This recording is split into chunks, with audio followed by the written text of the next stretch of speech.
أعوذ بالله من الشيطان الرجيم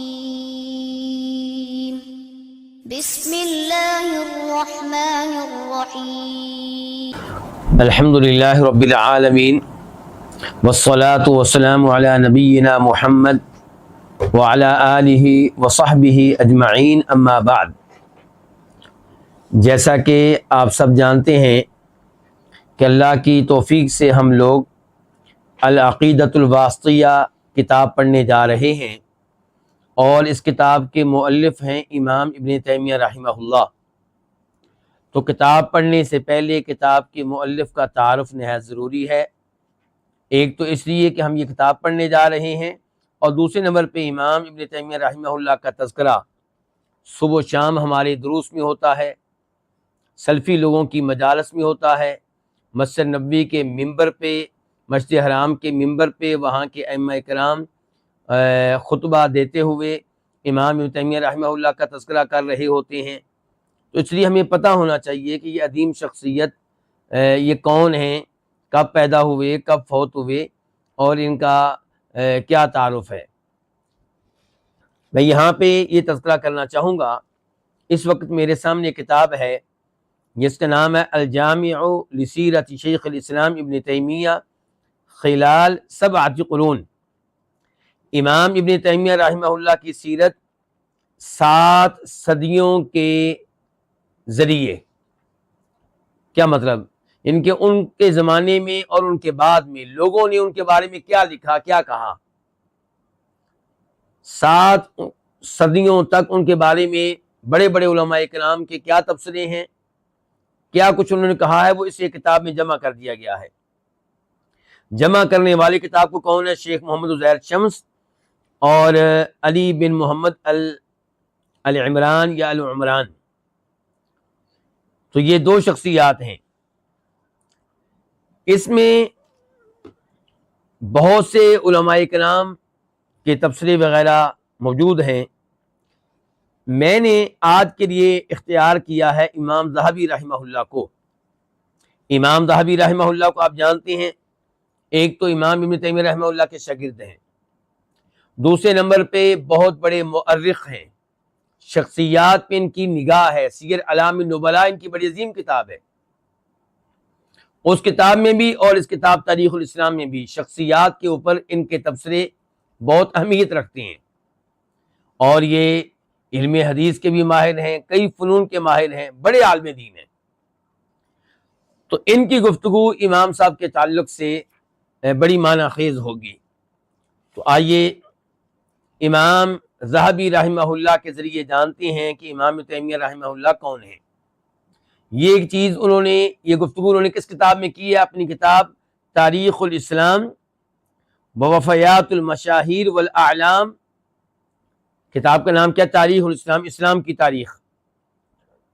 آغاز کیا نبی علیہ السلام کے زمانے سے، اور آپ کے پیدا ہونے سے کچھ دیر پہلے کے زمانے سے، اور پھر اس میں کیا ہے کہ مشہور اور بڑی بڑی شخصیات ان کے بارے میں گفتگو کی ہے، کب فوت ہوئے اور ان کے کیا حالات تھے وغیرہ وغیرہ۔ تو تاریخ الاسلام کی جو ذیل ہے وہاں ابن تیمیہ رحمہ اللہ کے بارے میں گفتگو کرتے ہوئے کہتے ہیں الشیخ الامام العالم المفسر الفقیہ المجتہد الحافظ المحدث، یعنی کہ شیخ بھی کہا ہے ان کو، امام بھی کہا ہے، عالم بھی کہا ہے، مفسر بھی کہا ہے، فقیہ بھی کہا ہے، مجتہد کہا ہے، مقلد نہیں۔ حافظ اور محدث یہ 2 الفاظ کن پہ استعمال کیے جاتے ہیں؟ ہم تو اردو میں حافظ کہتے ہیں حافظ قرآن کو، لیکن علماء حافظ کس کو کہتے ہیں؟ جو احادیث کا حافظ ہو، جس کو کثرت کے ساتھ احادیث یاد ہوں، اور جو احادیث کے بارے میں گہرا علم رکھتا ہو۔ تو کیا کہا؟ یہ حافظ بھی ہیں، محدث بھی ہیں، اور پھر کیا کہا؟ شیخ الاسلام۔ کیا کہا ہے؟ شیخ الاسلام۔ شیخ الاسلام کے لفظ سے مجھے ایک بات یاد آئی، ایک فائدہ۔ ایک ہمارے بڑے عالم دین ہیں، چند دن پہلے انہوں نے الفاظ کہے، مجھے بڑے پسند آئے، میں آپ کے سامنے رکھنا چاہتا ہوں۔ وہ کہتے ہیں کہ جو علماء مقلد ہیں ان کے اوپر شیخ الاسلام کا لفظ جب استعمال ہوتا ہے تو ہمیں بڑا تعجب ہوتا ہے. یعنی کہ شیخ الاسلام وہ اپنے مذہب کے تو شیخ ہو سکتے ہیں، لیکن شیخ الاسلام تو وہی ہوگا جو مقلد نہ ہو، جس کی پورے دین کے اوپر نگاہ ہو. تو امام ابن تیمیہ رحمہ اللہ کے اوپر یہ لفظ سجتا ہے، لیکن جو اپنے اپنے مسلک کی محدود ترجمانی کرتے ہیں ان کو آپ اپنے مسلک کا شیخ تو کہہ لیں، لیکن شیخ الاسلام کہنے سے گریز کریں. نادرۃ العصری، نادر اردو میں کس کو کہتے ہیں؟ جو چیز کیا ہو؟ یونیک، یعنی کہ بہت کم ہو. تو نادرۃ العصری یعنی کہ اپنے زمانے میں ان جیسا کوئی نہیں ہوگا. ایسے لوگ زمانے میں بہت نادر ہوتے ہیں. ذو التصانیف الباہرۃ والذکاء المفرط، امام صاحب ایسی ایسی کتب لکھ چکے ہیں الباہرہ، جو انسان کو حیرانگی میں مبتلا کر دیتی ہیں. انسان دیکھ کے حیران رہ جاتا ہے کیا کتاب لکھی ہے. والذکاء المفرط، اور ذہانت بلا کی، انتہا کی. تقی الدین، یہ ان کا کیا ہو گیا؟ لقب. ابو العباس، یہ ان کی کیا ہو گئی؟ کنیت. احمد، یہ ان کا کیا ہو گیا؟ نام. ابن العالم المفتی شہاب الدین عبد الحلیم، بیٹے ہیں ایک بڑے عالم کے، بڑے مفتی کے، یعنی کہ شہاب الدین عبد الحلیم کے. ابن الامامی شیخ الاسلامی مجد الدین ابی البرکات عبد السلام، اور ان کے والد جو ہیں وہ بیٹے کس کے ہیں؟ ان کے دادا کون ہیں؟ وہ بھی امام ہیں، شیخ الاسلام مجد الدین ابو البرکات عبد السلام، اور وہ مؤلف ہیں الاحکام کے. مؤلف ہیں کس کتاب کے؟ الاحکام. اچھا، الاحکام سے مراد کیا ہے؟ یعنی کہ امام صاحب کے دادا جی نے یہ کتاب لکھی ہے مجد الدین نے. الاحکام سے مراد ہے المنتقى فی احادیث الاحکام عن خیر الانام. بلوغ المرام تو آپ لوگ جانتے ہوں گے. بلوغ المرام کا کیا تعارف ہے؟ اس میں احادیث جمع کر دی گئی ہیں، فقہی احادیث. کچھ احادیث بخاری سے لی گئی، کچھ مسلم سے، ابو داؤد سے، نسائی سے، ترمذی سے، ابن ماجہ سے، اور دیگر کتب سے. تو المنتقى کا معنی یہ ہوتا ہے کیا؟ سلیکٹڈ، منتخب، سلیکٹڈ احادیث. لیکن احکام والی، عقیدے سے تعلق نہیں ہوگا. تو احکام کی احادیث کے اوپر مشتمل کتاب لکھی ہے ان کے دادا جی نے، المنتقى. بلکہ اس کی شرح بھی ہے جو مدینہ یونیورسٹی میں پڑھائی جاتی ہے. شرح مدینہ یونیورسٹی کے کلیت الحدیث میں شرح پڑھائی جاتی ہے، اس کا نام کیا ہے؟ نیل الاوطار. اور یہ شرح لکھنے والے کون ہیں؟ امام شوکانی. اصل کتاب کس کی؟ امام ابن تیمیہ کے دادا کی. شرح کس کی؟ اس کی کس نے لکھی؟ امام شوکانی نے. پڑھائی جاتی ہے کہاں پہ؟ مدینہ یونیورسٹی میں. کیا شرح پڑھائی جاتی ہے؟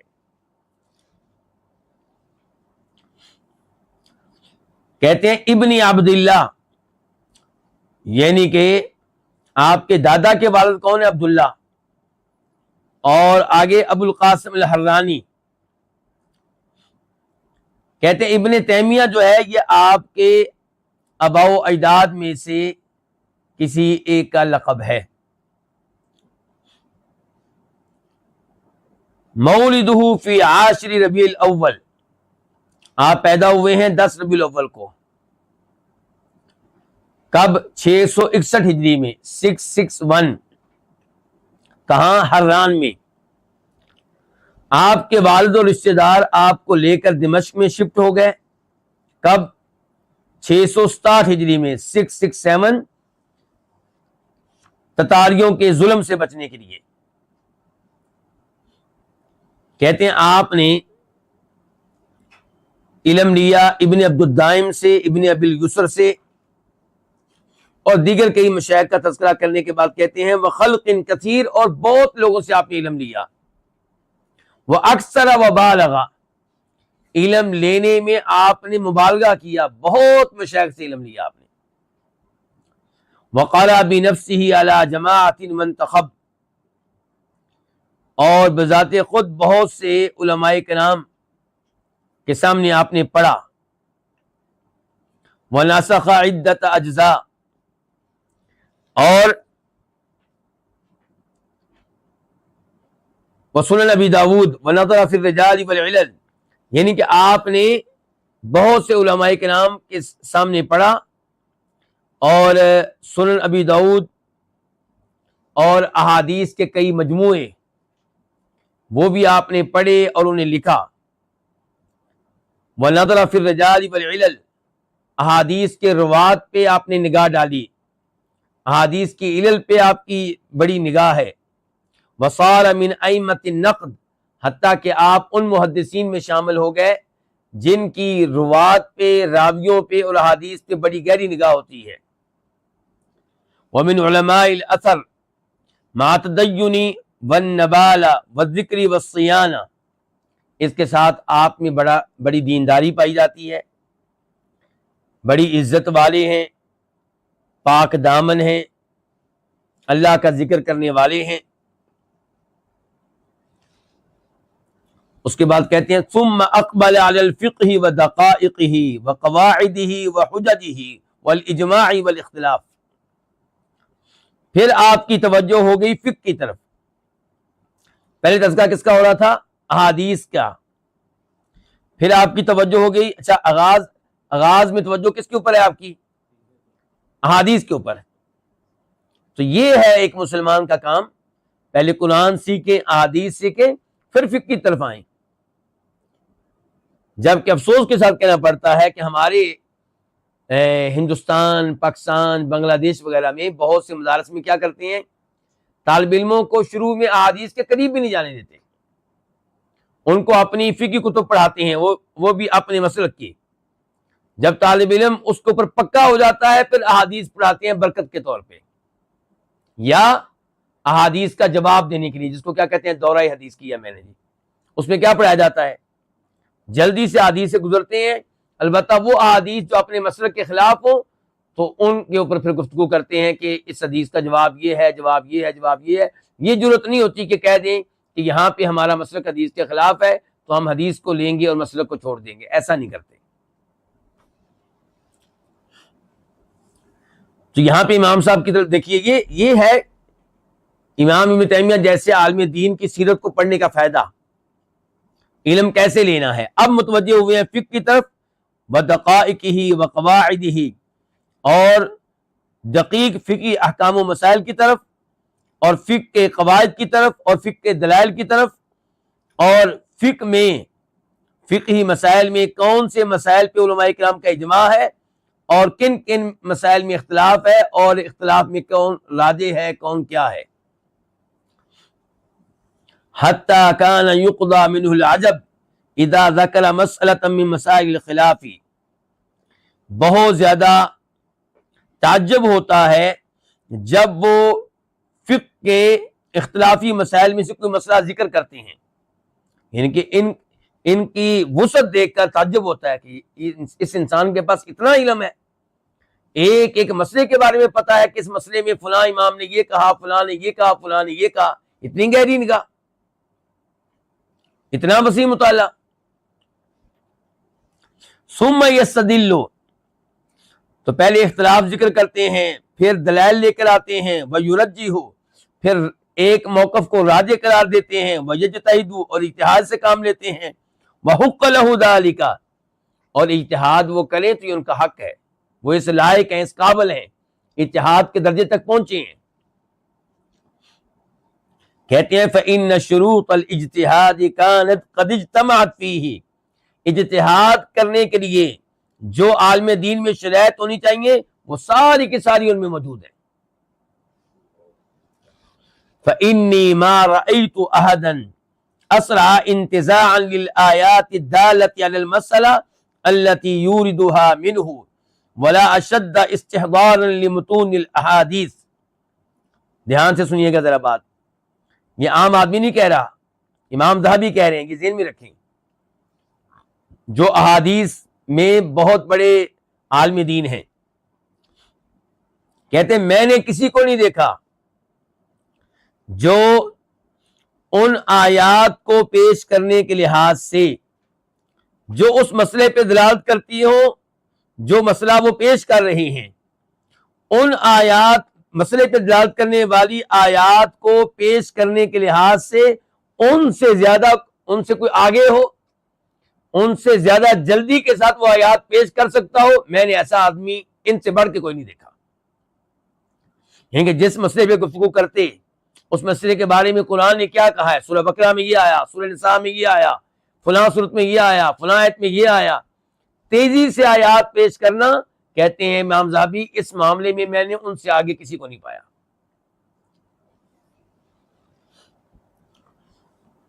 پھر کہتے ہیں کہ احادیث کے متن، نبی علیہ السلام کے الفاظ وہ حافظے میں اس وقت موجود ہوں جب ضرورت پیش آئے،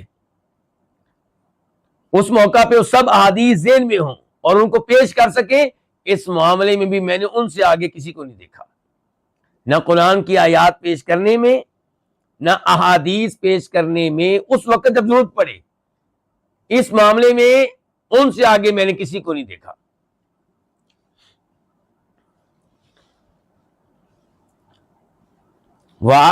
پھر کہتے ہیں کہ وہ ان احادیث کو منسوب کرتے ہیں صحیح کی طرف یا مسند کی طرف یا سنن کی طرف، یعنی کہ بتائیں گے کہ یہ صحیح بخاری میں ہے، یہ مسلم میں ہے، یہ مسند احمد میں ہے، یہ سنن ابی داؤد میں ہے، یہ ابن ماجہ میں ہے، یہ ترمذی میں ہے، یہ بھی بتائیں گے۔ کأن الکتاب والسنن نصب عینیہ وعلی طرف لسانہ، گویا کہ کتاب اور احادیث ان کے سامنے پڑی ہیں، یعنی کہ ایسے بتاتے ہیں گویا کہ کتاب کھلی ہوئی ہے ان کے سامنے، جبکہ زبانی بتا رہے ہیں، یہ بتانے کا انداز گویا کہ کتاب اور احادیث ان کے سامنے ہے اور ان کی زبان کی نوک پہ ہے۔ بعبارۃ رشیقۃ وعین مفتوحۃ وافہام للمخالف، یہ آیات، یہ احادیث پیش کرتے پاکیزہ عبارت کے ساتھ، کھلی آنکھوں کے ساتھ، اور مخالف کو خاموش کرا کے رکھ دیتے۔ اگر اس مسئلے میں ان کا کوئی مخالف ہوتا تو یہ آیات سن کر، یہ حدیث سن کر خاموشی اختیار کرنے پہ مجبور ہو جاتا۔ پھر کیا کہتے ہیں، اور بار بار یاد کروا رہا ہوں، یہ نہیں بولنا، گفتگو کون کر رہے ہیں؟ امام ذہبی۔ وَكَانَ آیَةً مِّنْ آیَاتِ اللَّهِ فِي التَّفْسِیرِ وَالتَّوَسُّعِ فِیہِ، تفسیر کے میدان میں قرآن کی تفسیر اور تفسیر میں وسعت کے لحاظ سے وہ اللہ کی نشانیوں میں سے ایک نشانی ہے، یعنی کہ عام قسم کے مفسر نہیں ہے۔ پہلے گفتگو کس بات پہ ہوئی ہے؟ آیات پیش کرنا، پھر حدیث، اب تفسیر کرنا۔ تفسیر کرنے میں کہتے ہیں وہ عام عالم دین نہیں ہے، یوں لگتا ہے کہ اللہ کی نشانیوں میں سے ایک نشانی تھے۔ لعلہ یبقى فی تفسیر الآیۃ المجلس والمجلسین، ایک آیت کی تفسیر میں پورا ایک درس دے ڈالتے، بلکہ دو درس دے ڈالتے ایک آیت کی تفسیر میں۔ اور درس سے مراد ہمارے والا درس نہیں 40 منٹ کا، یہ مراد نہیں ہے، لمبے درس ہوا کرتے تھے، لمبا درس ایک آیت پہ، بلکہ دو درس ایک آیت پہ دیتے۔ وَأَمَّا اصول الدیانہ،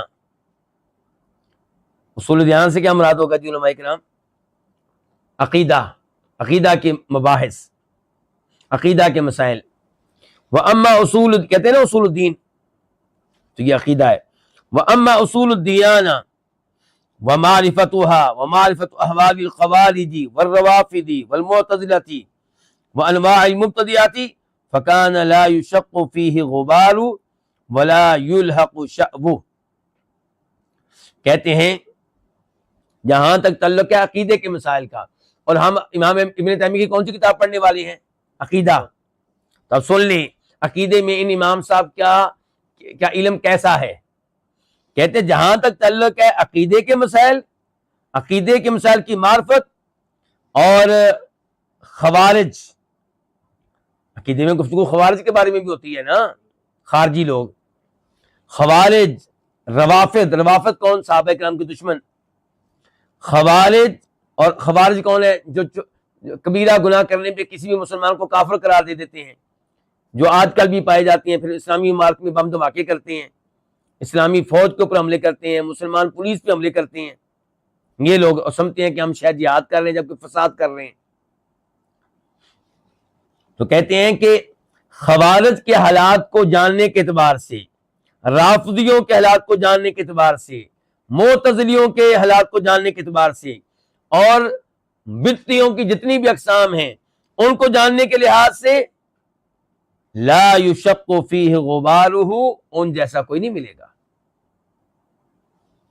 ولا یلحق شعبہ، اور وہ جہاں تک پہنچ چکے ہیں وہاں پہنچنا کسی اور کے لیے ممکن نہیں ہے.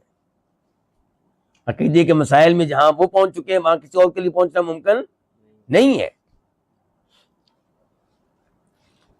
اچھا، یہ تو ہو گیا ان کی علمی خدمات. آگے کیا کہتے ہیں؟ کہتے ہیں ھذا ما كان عليه من الكرم الذي لم اشاهد مثله قط والشجاعة المفرطة التي يضرب بها المثل والفراغ عن ملاذ النفس من اللباس الجميل والمأكل الطيب والراحة الدنيوية. اس کے ساتھ ساتھ یہ بھی ذہن میں رکھیں کہ ان میں ایسی سخاوت پائی جاتی ہے کہ ایسی سخاوت میں نے کبھی نہیں دیکھی. صرف علم نہیں تقسیم کرتے، مال بھی تقسیم کرتے ہیں، خرچ کرنے والے ہیں. اور بہادری ایسی کہ ان کی بہادری کی مثالیں بیان کی جاتی ہیں، مزل نہیں ہے. اور پھر اپنے آپ کو فارغ رکھا ہوا ہے، دور رکھا ہوا ہے ان چیزوں سے جن میں ہمارے جسم کو، نفس کو بڑی لذت ملتی ہے. وہ کیا؟ بہترین لباس، شاندار کھانے، دنیاوی راحت، ان چیزوں سے وہ دور رہتے ہیں.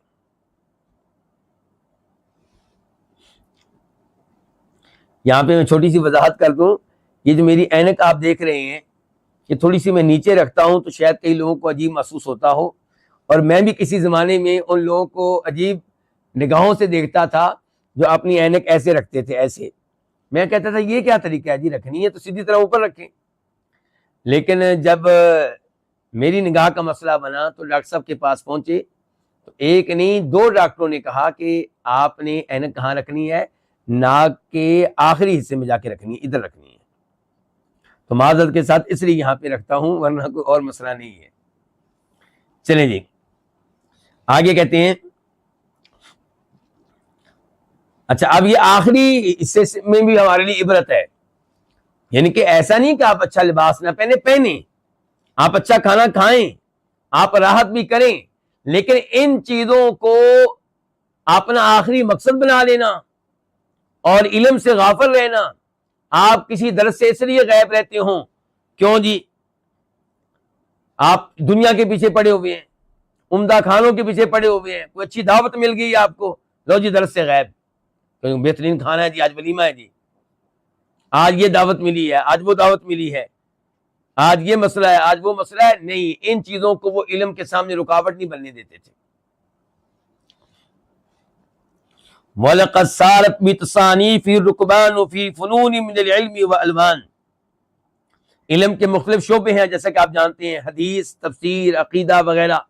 تو کہتے ہیں علم کے مختلف شعبوں میں جو انہوں نے کتابیں لکھی ہیں وہ چھا گئی ہیں.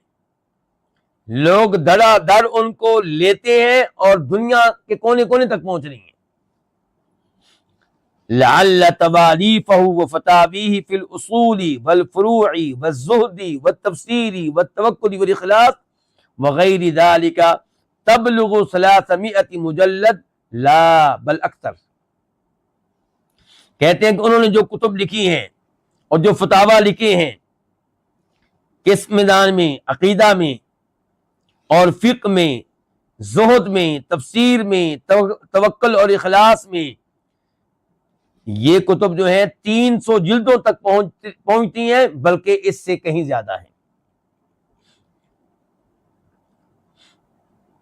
یہ کون گفتگو کر رہے ہیں؟ امام رہبی رحمہ اللہ. کہتے ہیں وکان قوالا بالحق، خوب حق بات کہنے والے تھے. اور یہاں پہ امام ذہبی نے یہ نہیں کہا حق بات کہنے والے تھے، بلکہ کیا قوال، قائلن نہیں کہا. کیا قوال. قوال کا مطلب یہ ہوگا کہ حق بات کہنے میں بہت آگے تھے، حق بات کہتے ہوئے ڈرتے نہیں تھے، شرماتے نہیں تھے، حق بات کہہ جاتے تھے.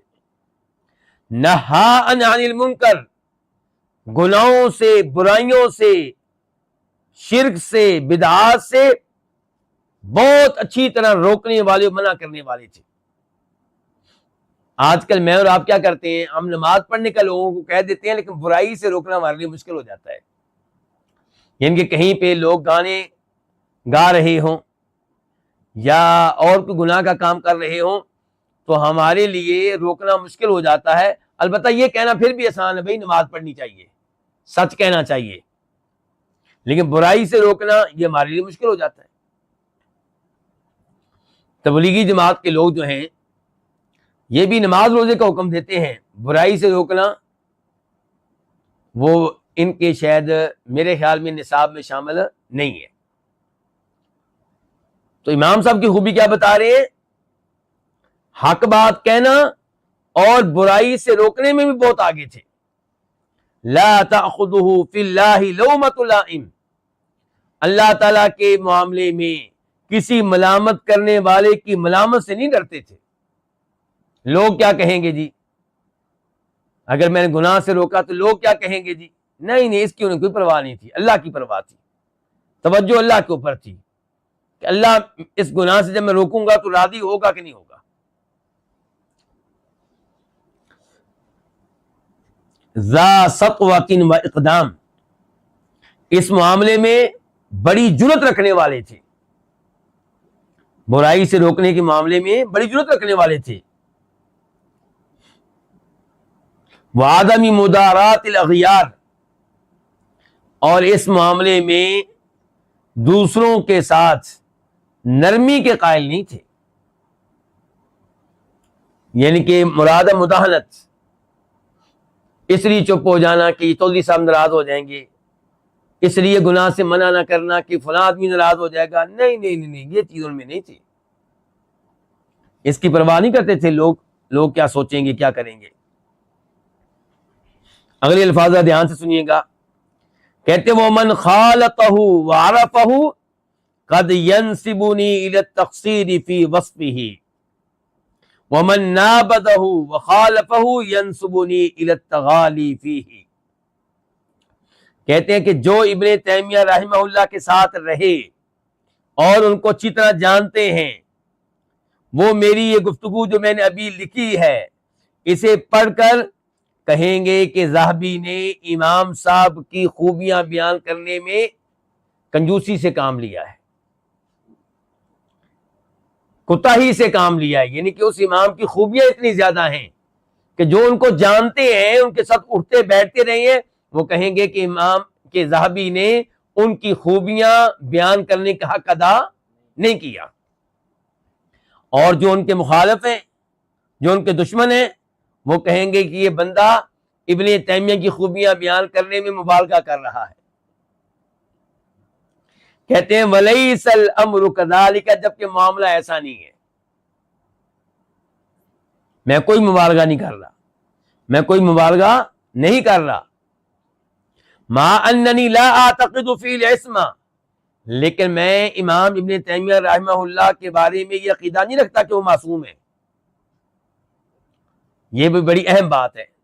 آج کل لوگ اپنے پیر صاحب، اپنے بڑے کی خوبیاں بیان کرنے میں اس قدر آگے نکل جاتے ہیں گویا کہ وہ معصوم ہو. آپ رافضیوں کو دیکھ لیں، آل بیت کی شان میں وہ جو گفتگو کرتے ہیں اس کا مطلب کیا ہوتا ہے کہ وہ معصوم ہے، نبیوں کی طرح ہیں علیہ الصلوۃ والسلام. جبکہ اللہ کے فضل و کرم سے ہم آل بیت سے محبت ویسے کرتے ہیں جیسے کرنی چاہیے. ہم محبت بھی کرتے ہیں اور یہ بھی عقیدہ رکھتے ہیں کہ وہ معصوم نہیں ہے. البتہ انبیاء کرام علیہ السلام معصوم ہیں. جب آپ کسی اور کو معصوم مانیں گے تو آپ انبیاء کرام علیہ السلام کی گویا کہ توہین کر رہے ہیں. جو نبیوں کی طرح نہیں ہے اس کو نبیوں کے ساتھ کھڑا کر رہے ہیں. تو امام ذہبی کیا کہہ رہے ہیں کہ میں ابن تیمیہ رحمہ اللہ کو معصوم نہیں مانتا. کلا، ہرگز نہیں، میں ان کو معصوم بالکل نہیں مانتا.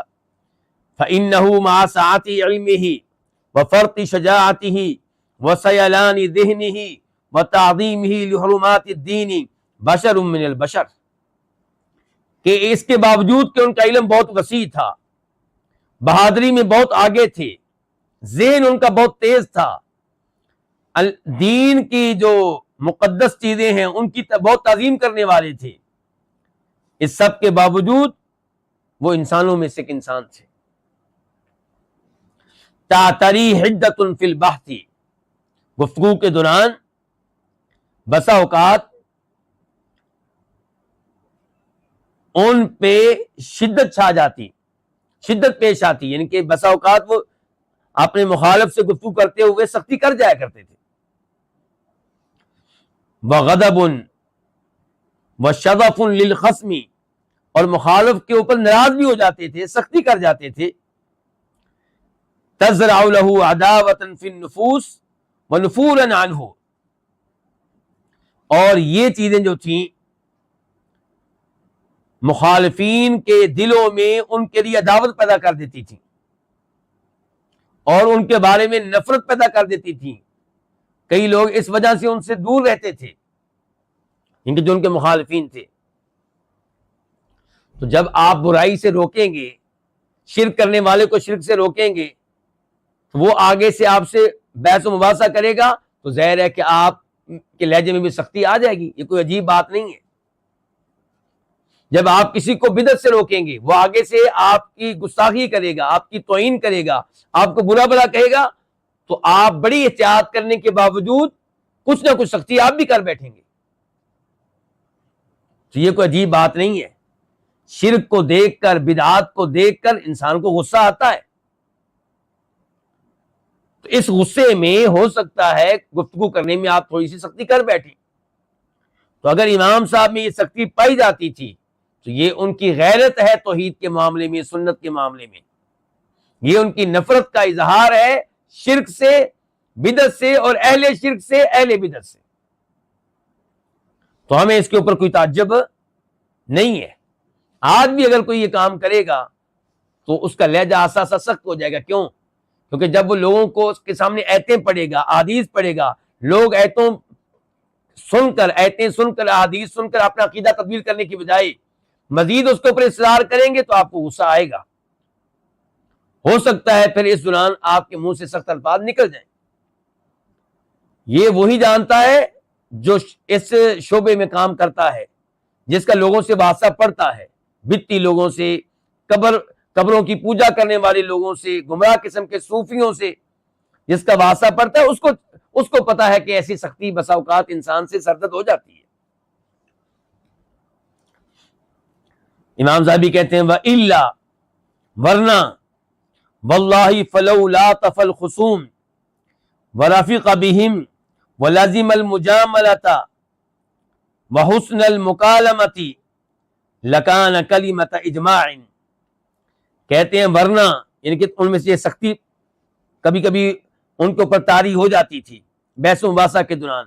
کہتے ہیں کہ اگر یہ چیزیں نہ ہوں، کہتے ہیں ورنہ اللہ کی قسم اگر وہ اپنے مخالفین کے ساتھ نرمی کا مظاہرہ کریں اور مجاملت سے کام لیں اور بہترین انداز سے گفتگو کریں تو اللہ کی قسم وہ ایسی شخصیت ہیں کہ ان پہ سب کا اتفاق ہو جائے.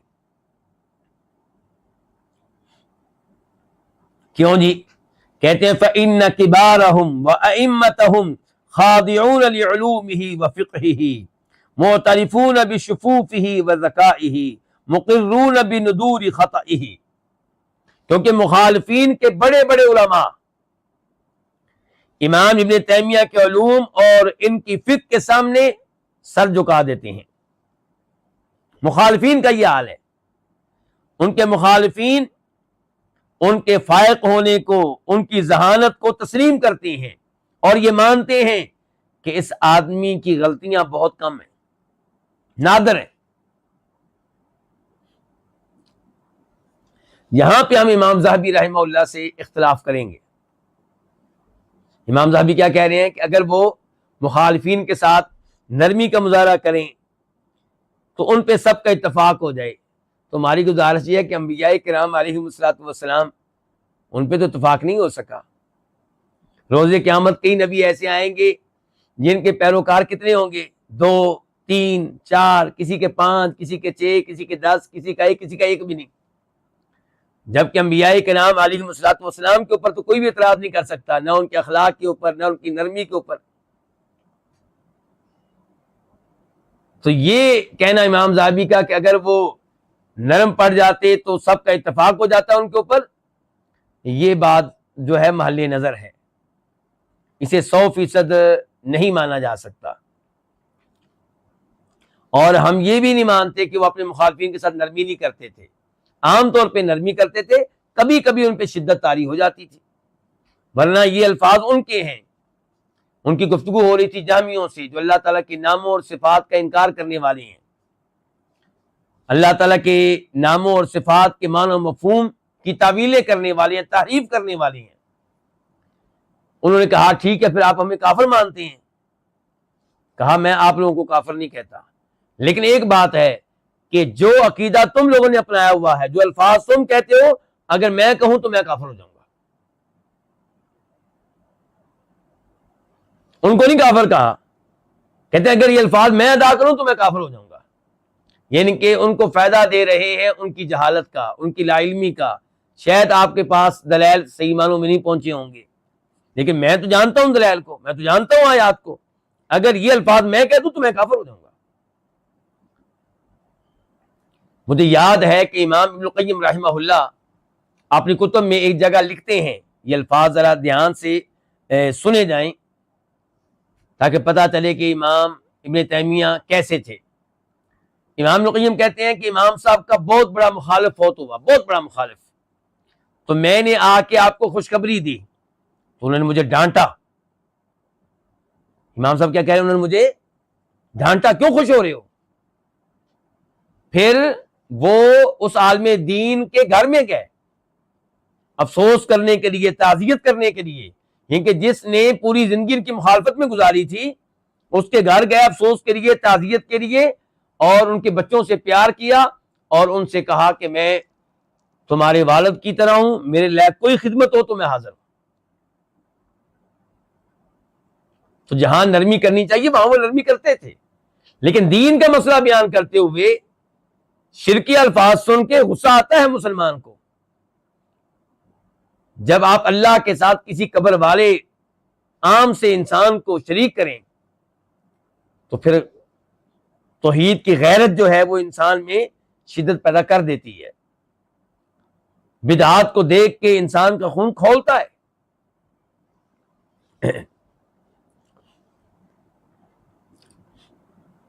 امام ذہبی رحمہ اللہ فرماتے ہیں لست اعنی بعض العلماء الذين شعارهم وهجراهم الاستخفاف به والازدراء بفضله والمقت له حتى استجهلوه وكفروه ونالوا منه۔ میری مراد وہ چند علماء نہیں ہیں جن کی عادت یہ ہے، جن کا ماٹو یہ ہے کہ ابن تیمیہ رحمہ اللہ کی توہین کریں اور ان کے فضائل اور ان کے مناقب کو حقیر جانیں اور ان سے بغض رکھیں، یہاں تک کہ ان چند علماء نے تو ان کو جاہل جانا، ابن تیمیہ کو، ان کو کافر قرار دیا اور ان کی عزت کو پامال کیا، من غیر ينظروا فی تصانیفہ، اور ان کی کتب کے اوپر، ان کی کتابوں کے اوپر نگاہ نہیں ڈالی۔ کاش یہ ان کی کتب پڑھتے۔ کہنا یہ چاہتے امام ذہبی کہ یہ دور رہے، دور ہی دور سے ان پہ حملے کرتے رہے، ان کی توہین کرتے رہے، ان کو جہل کہتے رہے، ان کو کافر کہتے رہے، ان کی کتب پڑھنے کی زحمت نہیں کی۔ ولا فہموا کلامہ، ان کے کلام کو نہیں سمجھا۔ ولا لهم حد تام من التوسع فی المعارف، اور نہ ہی یہ بیچارے علوم میں مکمل وسعت رکھتے ہیں. وَالْعَالِمُ مِنْهُمْ قَدْ يُنْصِفُهُ وَيُرُدُّ عَلَيْهِ بِالْعِلْمِ. ان میں سے جو صحیح معنوں میں عالم ہے وہ انصاف سے کام لے گا اور وہ ابن تیمیہ کے اوپر رد کرے گا تو علم کی روشنی میں کرے گا. لیکن عام طور پہ جو ان کے مخالفین ہیں ان کا یہ حال ہے. امام ذہبی جو کہہ رہے تھے کہ میں مبالغہ نہیں کر رہا ان کی شان بیان کرنے میں، وہ بھی یہ بات کہنے پہ مجبور ہوئے کہ ان کے مخالفین جو کہ ہیں وہ کیا ہے، انہوں نے ان کی کتب کو پڑھا نہیں ہے، ان کے کلام پہ غور نہیں کیا، ان کی گفتگو پہ غور نہیں کیا، اور دور دور رہ کر ان کی توہین کرتے ہیں، ان سے بغض رکھتے ہیں، انہیں جاہل قرار دیتے ہیں، کافر قرار دیتے ہیں. اچھا، اب ایسے لوگوں سے جب ابن تیمیہ رحمہ اللہ کی گفتگو ہوتی ہوگی، جب کبھی واسطہ پڑتا ہوگا، تو پھر وہ جو آگے سے ان کو برا برا کہتے ہوں گے تو ابن تیمیہ رحمہ اللہ بات سمجھاتے ہوئے ان کی زبان پہ سختی آ جائے تو عجیب بات تو نہیں ہے. یہ دیکھیں واسطہ کن سے پڑھا ہے. کہتے ہیں وطریق العقل السکوت عما شجر بین الاقلان. کہتے ہیں کہ عقل مندی کا راستہ یہ ہے کہ خاموش رہا جائے ان اختلافات سے جو ہم اثر علماء کرام کے مابین پیدا ہوئے.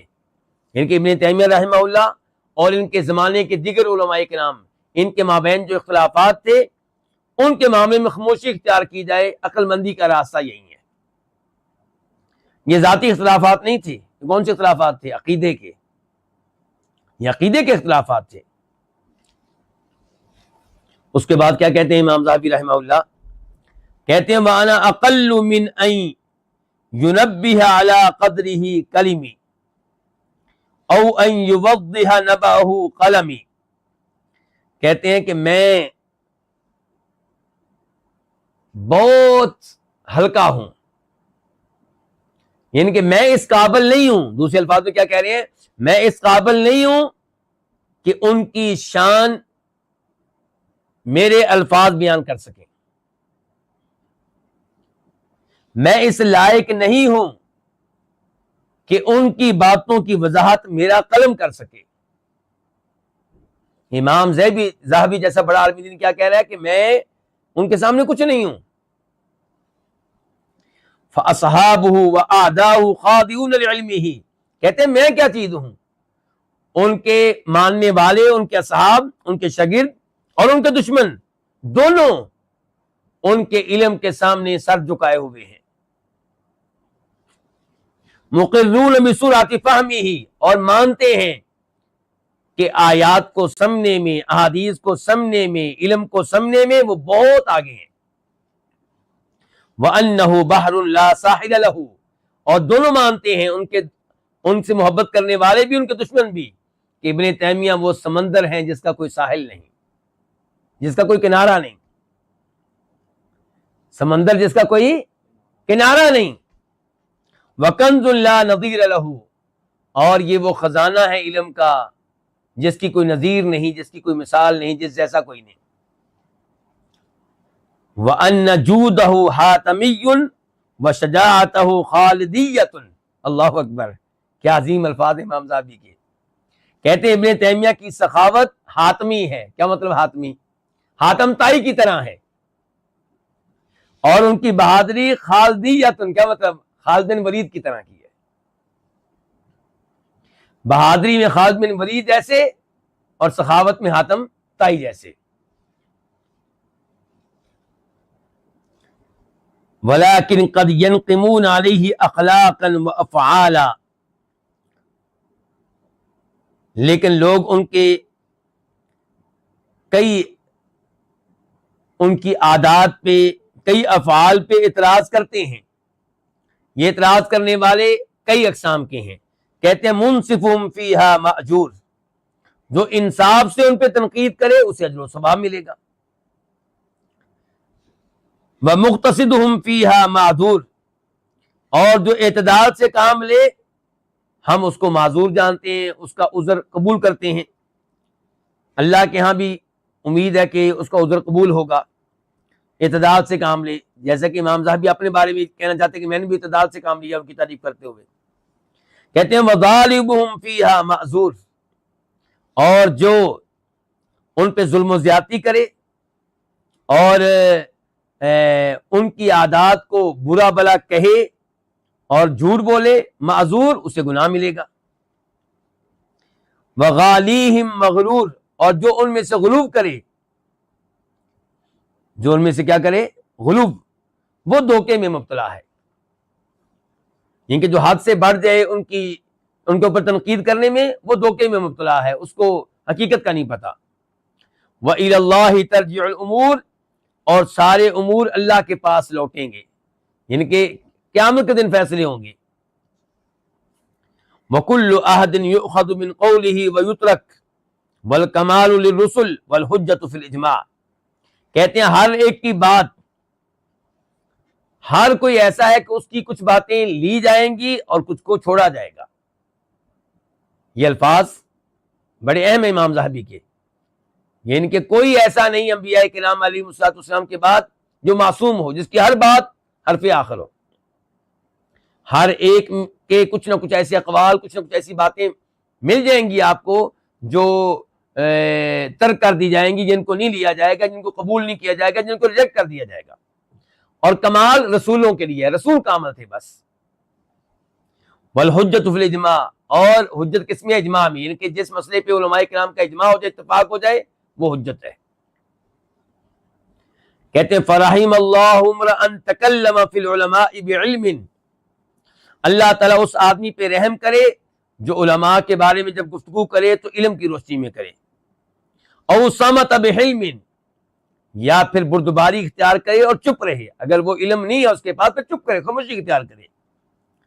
وَأَمْعَنَ فِي مَضَايِقِ قَابِلِهِمْ بِتُؤَدَةٍ وَفَهْمٍ، اور ان کے جو مشکل اقوال ہیں وہاں غور و فکر کرے، ٹھہر ٹھہر کر، سمجھداری سے، ایسے نہ فتوے ٹھوک دے ان کے اوپر۔ ثُمَّ اسْتَغْفَرَ لَهُمْ، پھر ان کے لیے دعائے مغفرت طلب کرے۔ وَوَسَّعَ نِطَاقَ الْمَعْذِرَةِ، اور معذرت کا جو نطاق ہے، میدان ہے، اس کو وسیع کر دے۔ کیا مطلب؟ یعنی کہ کہے اس عالم دین نے یہ جو غلط فتویٰ دیا ہے، اس میں کوئی مسئلہ ہوگا، کوئی بات ہوگی، نیت ان کی اچھی ہوگی، حدیث نہیں پہنچی ہوگی، اس انداز سے گفتگو کریں۔ وَإِلَّا فَهُوَ لَا يَدْرِي، اور اگر جو علماء پہ تنقید کرتے ہوئے یہ چیزیں مد نظر نہیں رکھے گا تو وہ جاہل ہے، اس کے پاس علم نہیں ہے۔ وَلَا يَدْرِي أَنَّهُ لَا يَدْرِي، مصیبت یہ ہے کہ اس کو یہ نہیں پتا کہ میرے پاس علم نہیں ہے۔ یعنی کہتے ہیں کوئی جاہل ایسا ہوتا ہے جس کو پتا ہوتا ہے کہ میں جاہل ہوں، اور خطرناک جاہل وہ ہوتا ہے جس کو یہ پتہ نہیں ہوتا کہ میں جاہل ہوں۔ اب کہتے ہیں امام صاحب وَإِنْ أَنْتَ عَذَرْتَ كِبَارَ الْأَئِمَّةِ فِي مُعْضِلَاتِهِمْ، اگر آپ بڑے بڑے اماموں کو مشکل مسائل میں معذور جانتے ہیں، ان کا عذر تلاش کرتے ہیں کہ انہوں نے جو غلط فتویٰ دیا ہوگا، ان کو حدیث نہیں ملی ہوگی، انہوں نے شاید حدیث کی سند کو ضعیف سمجھا ہوگا، یہ بات ہوگی، وہ بات ہوگی، آپ ان کے لیے عذر تلاش کرتے ہیں اگر کسی کا غلط فتویٰ آ جائے، بڑے جو امام ہیں۔ اچھا، اگر آپ ان کے عذر تلاش کریں، وَلَا تَعْذِرُ ابْنَ تَیمیہ فِی مُفْرَدَاتِهِ، اور ابن تیمیہ کے وہ مسائل جن میں ان کا فتویٰ باقی علماء سے ہٹ کر ہے، ان کے لیے عذر تلاش نہ کریں، فقد اقررت علی نفسک بالہویٰ وعدم الانصاف، تو یہ تو پھر خود آپ نے تسلیم کر لیا ہے کہ آپ انصاف کرنے والے نہیں ہیں، آپ خواہش پرست ہیں۔ کہ جس طرح باقی علماء کو آپ کیا دیتے ہیں، ان کو آپ راستہ دیتے ہیں، ان کے لیے راستہ پیدا کرتے ہیں، تو ایسے ابن تیمیہ رحمہ اللہ کے لیے بھی راستہ پیدا کریں۔ اگر کسی مسئلے میں ان سے غلطی ہوئی ہے تو تب کہتے ہیں وَإِن قُلْتَ لَا أَعْذِرُهُ لِأَنَّهُ كَافِرٌ، کہتے ہیں نہیں، وہ تو امام جو ہے ان کے عذر ہیں، ان کے لیے ہم عذر پیش کریں گے، لیکن اس ابن تیمیہ کے لیے نہیں، کیونکہ یہ کافر ہے، کیونکہ کیا ہے؟ کافر ہے، عدو اللہ ورسولہ، اللہ کے رسول کا دشمن ہے۔ تو قال لک خلق من اہل العلم والدین، تو جب تم کافر قرار دو گے ابن تیمیہ کو، تو اہل علم اور اہل دین میں سے ایک دنیا آپ سے یہ کہے گی، علماء میں سے ایک دنیا آپ سے کہے گی، کیا کہے گی؟ ما علمناہ واللہ، اللہ کی قسم ہم نے ابن تیمیہ کو کیا پایا؟ مؤمناً، صاحب ایمان، محافظاً علی الصلاۃ، پابندی سے نماز ادا کرنے والا، والوضوء، وضو کرنے والا، رمضان کے روزے رکھنے والا، شریعت کی ظاہری اور باطنی طور پہ تعظیم کرنے والا، لا یؤتا من سوء فہم، اگر کسی مسئلے میں ان سے غلطی ہوئی ہے تو اس کی وجہ یہ نہیں ہے کہ وہ آیات کو سمجھنے والے نہیں ہیں، احادیث کو سمجھنے والے نہیں ہیں، شریعت کو سمجھنے والے نہیں ہیں، کم فہمی کا مسئلہ نہیں ہے، بل لہ الذکاء المفرط، بلکہ یہاں پہ تو ذہانت بلا درجے کی ہے، ولا من قلت علم، اور نہ یہ مسئلہ ہے کہ علم کی کمی ہے ان کے پاس، فإنہ بحر زخار، وہ تو سمندر ہے بہتا ہوا جو دوسروں کو پانی سپلائی کرنے والا، ایسا سمندر ہے، بصیر بالکتاب والسنہ، کتاب و سنت میں انتہا درجے کی بصیرت رکھنے والے ہیں، عدیم النظیر فی ذالک، اس معاملے میں ان جیسا کوئی نہیں ملے گا آپ کو، ولا هو بمتلاعب بالدین، اور وہ دین کے ساتھ کھلواڑ کرنے والے نہیں ہیں، فلو کان کذالک، اگر اس طرح ہوتا تو لکان اسرع شیء الی مداہنۃ خصومہ وموافقتہم ومنافقتہم، اگر وہ دین کے معاملے میں سنجیدہ نہ ہوتے تو پھر وہ اپنے مخالفین کے ساتھ نرم پڑ جاتے، منافقت سے کام لیتے، مداہنت سے کام لیتے، لیکن نہیں، انہوں نے ایسا نہیں کیا۔ یہ دلیل ہے کہ وہ صاحب علم تھے اور دین کو صحیح معنوں میں سمجھنے والے تھے۔ ولا هو يتفرد بمسائل بالتشہی، ایسا نہیں ہے کہ جن مسائل میں باقی علماء سے ان کا فتویٰ مختلف ہے وہ اس لیے مختلف ہے کہ وہ اپنی خواہش نفس کی پیروی کرنے والے تھے۔ ولا یفتی بمتفق، اور ایسا بھی نہیں ہے کہ کسی نے سوال کیا اور انہوں نے بغیر سوچے سمجھے جو منہ سے نکلا فتویٰ دے دیا، ایسی بات بالکل نہیں ہے۔ بل مسائلہ المفردہ یحتج لہا بالقرآن او بالحدیث او بالقیاس ویبرہنها ویناظر علیہا وینقل فی الخلاف ویطیل البحث اسوۃ من تقدمہ من الائمہ، کہتے ہیں کہ وہ چند مسائل جن میں ان کا فتویٰ باقی علماء سے مختلف ہے، وہاں پہ وہ قرآن کے دلائل پیش کرتے ہیں، احادیث پیش کرتے ہیں یا قیاس پیش کرتے ہیں، اور ان مسائل میں وہ مناظرہ کرنے کے لیے تیار رہتے تھے، اور علماء کرام کا اختلاف بھی بیان کرتے تھے کہ میں اکیلا نہیں ہوں یہ مسئلہ بیان کرنے والا، مجھ سے پہلے فلاں امام نے مسئلہ بیان کیا ہے، فلاں تابعی نے بیان کیا ہے، فلاں صحابی نے بیان کیا ہے، اور لمبی گفتگو کیا کرتے تھے ان علماء کرام کی طرح، ان بڑے بڑے اماموں کی طرح جو ان سے پہلے گزر چکے ہیں۔ فَإِن كَانَ قَدْ أَخْطَأَ فِيهَا، اس سب کے باوجود اگر ان سے اس مسئلے میں غلطی ہوئی، فَلَهُ أَجْرُ الْمُجْتَهِدِ مِنَ الْعُلَمَاء، تو اس کو پھر بھی اپنے اجتہاد کا اجر ملے گا، پھر بھی ان کو نیکی ملے گی۔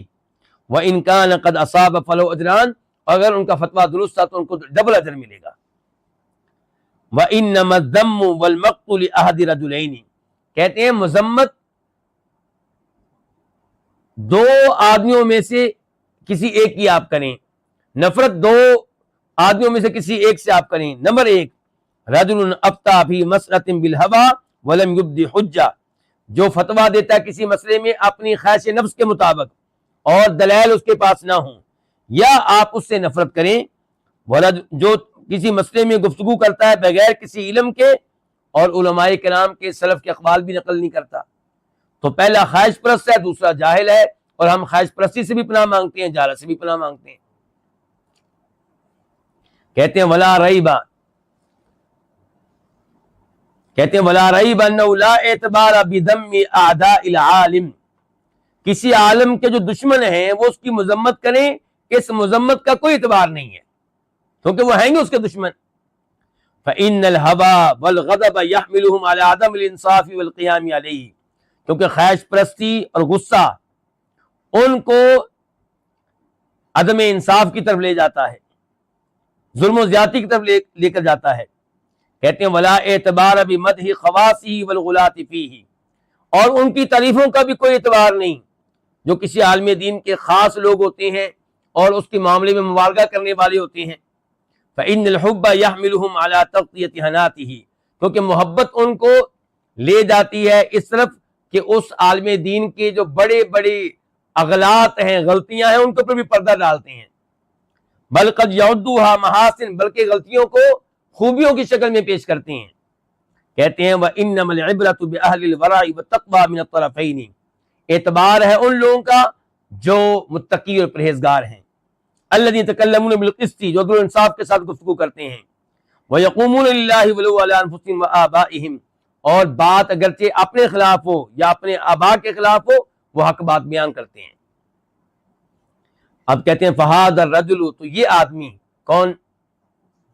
ابن تیمیہ کہتے ہیں یہ آدمی جو ہے لا ارجو علی ما قلت فیہ دنیا ولا مالا ولا جاہا بوجہ اصلا، کہتے ہیں یہ آدمی، میں نے اس کی تعریف میں جو الفاظ کہے ہیں، میں یہ الفاظ کہتے ہوئے کوئی دنیا نہیں لینا چاہتا، نہ کوئی مال حاصل کرنا چاہتا ہوں، نہ مجھے کوئی عہدہ چاہیے، نہ کوئی مقام و مرتبہ چاہیے. ما خبرتی التامۃ بہ، اس کے ساتھ ساتھ یہ بات، یعنی کہ ایک تو میری نیت بری نہیں ہے، اس آدمی کی تعریفیں کرتے ہوئے میری نیت بری، میں یہ تعریفیں کرنے کا مطلب یہ نہیں کہ مجھے کوئی دنیا چاہیے یا مال چاہیے یا کوئی عہدہ چاہیے. اور اس کے ساتھ ساتھ یہ بھی آپ کو پتہ ہونا چاہیے کہ میں اس آدمی کو اچھی طرح جانتا ہوں، میں اس آدمی کو اچھی طرح جانتا ہوں. وَلَكِنْ لَا يَسَعُنِي فِي دِينِي وَلَا عَقْلِي أَنْ أَكْتُمَ مَحَاسِنَ وَأَدْفِنَ فَضَائِلَ، لیکن میرا دین مجھے اجازت نہیں دیتا، میری عقل مجھے اجازت نہیں دیتی کہ میں اس آدمی کی خوبیاں چھپاؤں اور اس کے فضائل کو میں دفن کر دوں. میں اس آدمی کی خوبیاں بیان کرنے پہ مجبور ہوں، میرے دین کا تقاضا ہے، میری عقل کا تقاضا ہے. میں اس کے فضائل دنیا کے سامنے رکھوں، یہ میرے دین کا تقاضا ہے، میری عقل کا تقاضا ہے. وَأُبْرِزُ ذُنُوبًا لَهُ مَغْفُورَةً فِي سَعَةِ كَرَمِ اللَّهِ وَصَفْحِهِ مَغْمُورَةً فِي بَحْرِ عِلْمِهِ وَجُودِهِ، کہتے ہیں کہ میرا دین مجھے اس بات کی اجازت نہیں دیتا کہ میں اس آدمی کی خوبیاں چھپاؤں، اس کے فضائل کو دفن کر دوں اور اس کے وہ گناہ لوگوں کے سامنے لاؤں جو اللہ تعالیٰ کے کرم اور اللہ تعالیٰ کی درگزری کے سامنے بخشے ہوئے ہیں، اور جو اس آدمی کے علم اور اس کی سخاوت کے سمندر میں چھپے ہوئے ہیں. ان کے چند جو غلطیاں ہیں وہ اللہ کی رحمت کے سامنے میں امید ہے کہ معاف ہو جائیں گی، اور ویسے بھی اس آدمی کا جو اپنا علم ہے، سخاوت ہے، اس کو طرف دیکھا جائے تو ان چند غلطیوں کی کوئی اہمیت نہیں ہے. فاللہ یغفر لہ ویرضی عنہ، اللہ اس کو بخش دے، اللہ ان کو بخش دے، اللہ ان پہ راضی ہو جائے، اور اللہ تعالی ہم پہ بھی رحم فرمائے جب ہم بھی اس دنیا، اس عالم کی طرف پہنچے جہاں وہ پہنچ چکے ہیں، اس قبر تک پہنچے جہاں وہ پہنچ چکے ہیں. کہتے ہیں کہ میں کئی مسائل میں ان سے اختلاف رکھتا ہوں، لیکن میں یہ وعدے کر چکا ہوں کہ وہ جہاں میں اختلاف رکھتا ہوں اور میں سمجھتا ہوں کہ وہ غلطی پہ ہے، وہاں پہ وہ بخشے ہوئے ہیں، اللہ تعالیٰ ان کی اچھی نیت کی وجہ سے ان کو ضرور ثواب دے گا. اور اس کے ساتھ ساتھ کہتے ہیں یہ بات ذہن میں رکھیں، ما انی قد اوذیت لکلامی فیہ من اصحابہ والزاد فحسبی اللہ، میں نے ابن تیمیہ رحمہ اللہ کے بارے میں جو گفتگو کی ہے، اس گفتگو کی وجہ سے مجھے تکلیف پہنچی ہے دو طرح کے لوگوں کی طرف سے، ابن تیمیہ کے محبین کی طرف سے بھی اور ابن تیمیہ کے دشمنوں کی طرف سے بھی. کیا مطلب؟ محبین کہتے ہیں کہ آپ نے ان کی تعریف کا حق ادا نہیں کیا، اور دشمن کیا کہتے ہیں؟ آپ نے مبالغے سے کام لیا ہے. کہتے ہیں فحسبی اللہ، میں اللہ سے پناہ مانگتا ہوں، اللہ میرے لیے کافی ہے. کہتے ہیں وکان الشیخ ابیض، شیخ سفید رنگ کے تھے، اسود الرأس واللحیہ، سر کے بال، داڑھی کے بال سیاہ تھے، قلیل الشیبی، تھوڑے بہت اس میں سفید ہوں گے، ان کے بال جو ہیں ان کے کانوں کی لو تک تھے، ان کی آنکھیں ایسی تھیں گویا کہ دو زبانیں ہوں جو بولتی ہوں، درمیانے قد کے تھے، دو کندھوں کے درمیان فاصلہ تھا، آواز بلند تھی، گفتگو میں اعلیٰ درجے کی عربی بولتے تھے، اور جب پڑھنے لگتے تو اس میں بڑی تیزی ہوتی تھی، اور شدت ان پہ کبھی چھا جاتی تھی، لیکن اپنی شدت پہ قابو پا لیتے تھے اپنی بردباری کی وجہ سے اور درگزری کی وجہ سے. اور شجاعت کے معاملے میں ان شجاعت کی ان پہ انتہا ہے، اور درگزری کرنے کے معاملے میں بھی ان پہ انتہا ہے، دشمنوں سے درگزر کرنا اس معاملے بھی ان پہ انتہا ہے، ذہانت کے لحاظ سے بھی ان پہ انتہا ہے. وَلَمْ أَرَ مِثْلَهُ فِي ابْتِهَالِهِ وَاسْتِغَاثَتِهِ بِاللَّهِ تعالی، میں نے ان کی طرح کا کوئی آدمی نہیں دیکھا اللہ تعالیٰ کی طرف رجوع کرنے میں، اللہ سے مدد مانگنے کے معاملے میں، اللہ کے سامنے گڑگڑانے کے معاملے میں میں نے ان کی طرف کوئی آدمی نہیں دیکھا، اور اللہ کی طرف اللہ کا رخ کرنے کے معاملے میں میں نے ان کی طرح کا کوئی آدمی نہیں دیکھا۔ اور میں دو لوگوں کے درمیان تھک چکا ہوں، فَأَنَا عِنْدَ مُحِبِّهِ مُقَصِّرٌ، جو ابن تیمیہ سے محبت کرنے والے ہیں میں ان کے ہاں مقصر ہوں، ان کی شان میں کمی کوتاہی کرنے والا ہوں۔ وَعِنْدَ عَدُوِّهِ مُسْرِفٌ مُقْصِرٌ، اور جو ان کے دشمن ہیں ان کے لحاظ سے میں ان کی تعریف کرنے میں مبالغہ کرنے والا ہوں۔ کلا واللہ، اللہ کی قسم ایسا نہیں ہے۔ پھر کہتے ہیں ابن تیمیہ دمشق کے قلعے میں بند تھے، ادھر ہی فوت ہوئے، اور کئی دن اس سے پہلے بیمار رہے۔ سوموار کا دن تھا جب فوت ہوئے، ذی القعدہ کا مہینہ تھا، 728 ہجری تھی۔ دمشق کی جو سب سے بڑی مسجد ہے جامع دمشق، وہاں ان کی نماز جنازہ ادا کی گئی ظہر کے بعد، اور یہ مسجد نمازیوں سے بھری ہوئی تھی، اور صورتحال یہ تھی کہ جیسے جمعے کا دن ہو، حتیٰ کہ لوگ شہر کے چاروں دروازوں سے نکلے ان کو رخصت کرنے کے لیے، اور ان کی جنازے میں جو لوگ شریک ہوئے ان کی تعداد کے بارے میں جو سب سے ہلکا اندازہ ہے وہ 50,000 کا ہے۔ 50,000 اس زمانے میں آبادی اتنی تو نہیں ہوتی تھی نا، کہتے ہیں ہلکا جو اندازہ ہے نا کہ وہ کتنے لوگ تھے، 50 ہی ہلکا اندازہ، اور کئی لوگوں کا اندازہ اس سے کہیں زیادہ تعداد کا ہے۔ اور وہاں پہ جو قبرستان ہے جس کو کہتے ہیں مقابر الصوفیہ، صوفیوں کا قبرستان، وہاں ان کو لے جایا گیا لوگوں کے سروں پہ، اور ان کے بھائی شرف الدین کے پہلو میں ان کو دفن کیا گیا۔ تو یہ ہے امام ذہبی کا کلام ان کی کتاب تاریخ الاسلام میں۔ اچھا، ان کی ایک اور کتاب ہے معجم الشیوخ، وہاں سے ایک آدھ لائن پڑھوں گا، زیادہ نہیں آپ کا ٹائم لوں گا۔ وہاں پہ کہتے ہیں فرید العصر علما ومعرفتا وذکاء وحفظا وکرما وزہدا، کہ وہ اپنے زمانے میں تنہا تھے، علم کے لحاظ سے، معرفت کے لحاظ سے، ذہانت کے لحاظ سے، حافظے کے لحاظ سے، سخاوت کے لحاظ سے، دنیا سے بے رغبتی کے لحاظ سے، بہادری کے لحاظ سے، اور کثرت تعریفات کے لحاظ سے۔ اور معجم الشیوخ کے میں ان کے بارے میں گفتگو کرتے ہوئے آخری الفاظ یہ لکھتے ہیں کہ جب وہ دنیا سے گئے انہوں نے اپنے جیسا علمی لحاظ سے کوئی آدمی نہیں چھوڑا، بلکہ ایسا بھی نہیں چھوڑا جو علم کے لحاظ سے ان کے قریب پہنچ سکتا ہو۔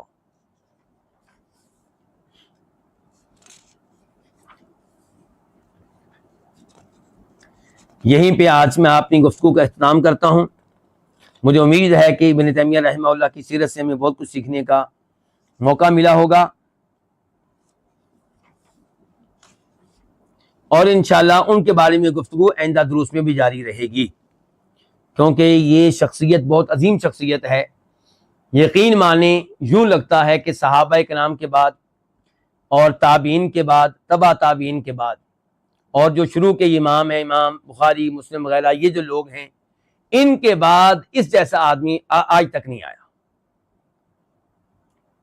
اللہ رب العزت امام تیمیہ رحمہ اللہ کو جنت میں اعلیٰ مقام عنایت فرمائے، ان کے شاگردوں کو بھی جنت میں اعلیٰ مقام عنایت فرمائے، اور ہمارے جیسے لوگ جو ان سے محبت کرتے ہیں، اللہ تعالی ہمیں بھی جنت میں اعلیٰ مقام عنایت فرمائے، اور دنیا میں اللہ تعالی ہمیں بھی ان کی طرح توحید کے لیے، سنت کے لیے محنت کرنے کی توفیق دے، شرک و بدعات کے خاتمے کے لیے محنت کرنے کی توفیق دے۔